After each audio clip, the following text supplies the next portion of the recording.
বিশ্বাস করেন 5ই আগস্টের আগে এদেশে ধর্ম বর্ণ ইস্যুতে কিন্তু আসলে বাংলাদেশ আওয়ামী লীগের পতন কামনা করে নাই, বিষয়টা ছিল না। অনেকেই করেছে, ধর্ম বর্ণ মিলেই করছে। যখন এই বৈষম্য বিরোধী আন্দোলন হয়েছে, অনেক হিন্দু মানুষ, আমি আমার ফেসবুক আইডিতে তাদেরকে চিনি, তারা সবাই চাইছিল যে শেখ হাসিনার পতন হোক। কিন্তু আজকের দিনে চিন্ময় কৃষ্ণের ইস্যুতে এসে আপনি যদি দেখেন, আওয়ামী লীগ যেভাবে ইস্কনের এই নেতাকে প্রমোট করছেন তাদের ফেসবুক পেজের মাধ্যমে, তাদের বিভিন্ন বক্তব্যের মাধ্যমে, সেখানে সারা বাংলাদেশের হিন্দু কমিউনিটির মধ্যে আমরা ধরতে পারি যে 90% কমিউনিটি কিন্তু তারা মনে করছে যে, এখন তাদেরও দাবি যে ইস্কন হিন্দু ধর্ম একই জিনিস।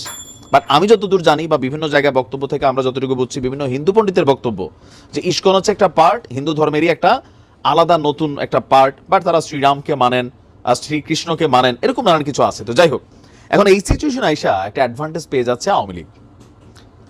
যেটা 57 ছিল, আজকের দিনে আমার ধারণা এটা 65 হইতে পারে। আর এই ভোটটা কারা বাড়াচ্ছে? এটা হিন্দু কমিউনিটিরা বাড়াচ্ছে। শেখ হাসিনার পলায়নের পর বাংলাদেশ আওয়ামী লীগের যারা কেন্দ্রীয় নেতা, সকলেই গা ঢাকা দিয়েছেন। কেন্দ্রীয় অফিসে মানুষ সেখানে প্রাকৃতিক কর্ম সারছেন, কেউ হাগু করছেন, কেউ শিশু করছেন, নানান ধরনের ঘটনা ঘটছে, আমরা টিভির মাধ্যমে দেখছি। এই যখন অবস্থা, বাংলাদেশে আওয়ামী লীগের রাজনীতি নিষিদ্ধের পক্ষে সমন্বয়করা খুবই স্ট্রংলি তারা বক্তব্য দিচ্ছেন। কিন্তু দেশের মানুষ কি মনে করে? সম্প্রতি ভয়েস অফ আমেরিকা তারা একটা জরিপ চালিয়েছিল। সেই জরিপে তারা যেটা উঠিয়ে এনেছে যে বাংলাদেশের 57% মানুষ আওয়ামী লীগকে রাজনীতি করতে দেওয়ার পক্ষে। কত শতাংশ? 57। অন্যদিকে আওয়ামী লীগকে নিষিদ্ধ করার পক্ষে মত দিয়েছে 35.5%, মানে 35% মানুষ তারা মনে করে আওয়ামী লীগকে নিষিদ্ধ করা উচিত, আর 57% মনে করে যে আপনার না, আওয়ামী লীগের রাজনীতি থাকা দরকার। তো এর মাঝখানে বাকি যে 8% এটা ভাইব্রেশনের মধ্যে আছে। আওয়ামী লীগকে নিষিদ্ধ করা উচিত না রাজনীতি করতে দেওয়া উচিত? ভয়েস অফ আমেরিকা বাংলার জরিপে এক প্রশ্নের উত্তরে উত্তরদাতারা এমন মতামত দিয়েছেন। দেখুন, এই মতামত আসলে দেশের প্রান্তিক জনগণ কত পার্সেন্ট দিয়েছে, এটা ফেসবুক থেকে আসছে। তো এই মতামতটা কতটুকু গ্রহণযোগ্য আমি সেটাও জানি না। তবে চিন্ময় কৃষ্ণ ইস্যুতে আওয়ামী লীগের একটা বড় ধরনের জনমত কিন্তু হিন্দুদের মধ্যে তৈরি হচ্ছে। আপনি ভারতেও দেখেন তাদের বক্তব্য, প্লাস আমাদের হিন্দু কমিউনিটির যারা বক্তব্য আছেন, আওয়ামী লীগের বিভিন্ন ভিডিও তারা এখন শেয়ার করছেন। এই মানুষগুলোই কয়েকদিন আগে কিন্তু আওয়ামী লীগ সরকারের পতনের জন্য বড় ভূমিকা রাখছে। এটা হচ্ছে বাস্তবতা। আমি কয়েকজন আমার আইডিতে যাদেরকে চিনি আর কি, উত্তরদাতাদের 4.9% বলছে তারা জানেন না, 2.6% উত্তর দিতে চায়নি। এখানে কি পরিমাণ আপনার ভোট নেওয়া হয়েছে? ভয়েস অফ আমেরিকার বাংলার তত্ত্বাবধানে বাংলাদেশে দেশব্যাপী এক জরিপের ফলাফলে এই সকল তথ্য উঠে এসেছে।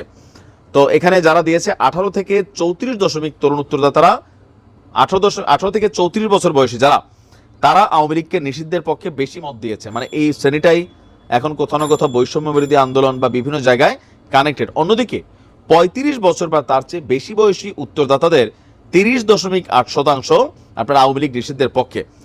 তো সবকিছু মিলিয়ে আমরা যদি দেখি, জরিপটা ছিল অন্তর্বর্তী সরকার দায়িত্ব নেওয়ার পর কেমন আছে বাংলাদেশ, এ নিয়ে কি ভাবছেন দেশের নাগরিকরা। এই বিষয়ে অক্টোবর 13 থেকে 27 তারিখ ভয়েস অফ আমেরিকা একটি জরিপ করেছিল। তো সবকিছু মিলিয়ে আপনার আওয়ামী লীগ এই দেশে পুনর্বাসন যেন না হয়, সেটার জন্য সর্বোচ্চ চেষ্টা চালিয়ে যাচ্ছে সমন্বয়ক থেকে শুরু করে আরো অনেকেই। আর এই জরিপের ফলাফল নিয়ে কয়েকদিন ধরে কয়েক পর্বে প্রতিবেদন প্রকাশ করছে ভয়েস অফ আমেরিকা। জরিপের ফলাফল নিয়ে এটি দ্বিতীয় পর্ব। আওয়ামী লীগের উপর স্থায়ী নিষেধাজ্ঞা চান, নিষিদ্ধ করার পক্ষের 54 যাচ্ছে, এখানে অনেক কিছু বক্তব্য, লম্বা কয়েকটা জরিপ আনছে। আমার মনে হয় যে এই জরিপটা আরো হয়তো মাঠ পর্যায়ে গেলে বদলাইতে পারে। তবে চিন্ময় ইস্যুতে আওয়ামী লীগের কপাল খুলতেছে, সমর্থন বাড়তেছে। আবার ধরেন সেখানে সাইফুল ইসলামকে হত্যার ইস্যু, তো এখানে অনেকজনের ছবি টবি প্রকাশ হয়েছে, এটা নিয়ে আবার হিন্দুরা হাহারিয়ে দিচ্ছে। আমি তো এগুলোকে অবজারভেশন করি। তো কোথাও না কোথাও যে হিন্দুরাও গেল কয়েক মাস আগে, 3 মাস আগে আওয়ামী লীগকে অপছন্দ করতো, তারা দিন শেষে আবারও কেন জানি মনে করতেছে যে না, আওয়ামী লীগ না থাকলে আমাদের আর এরকম জিনিস মানে ইয়া নাই। তো দেখা যাক আসলে কোন দিকে যায় পরিস্থিতি। তবে সরকার খুব কনসার্ন সব দিককে ব্যালেন্স রাখার জন্য।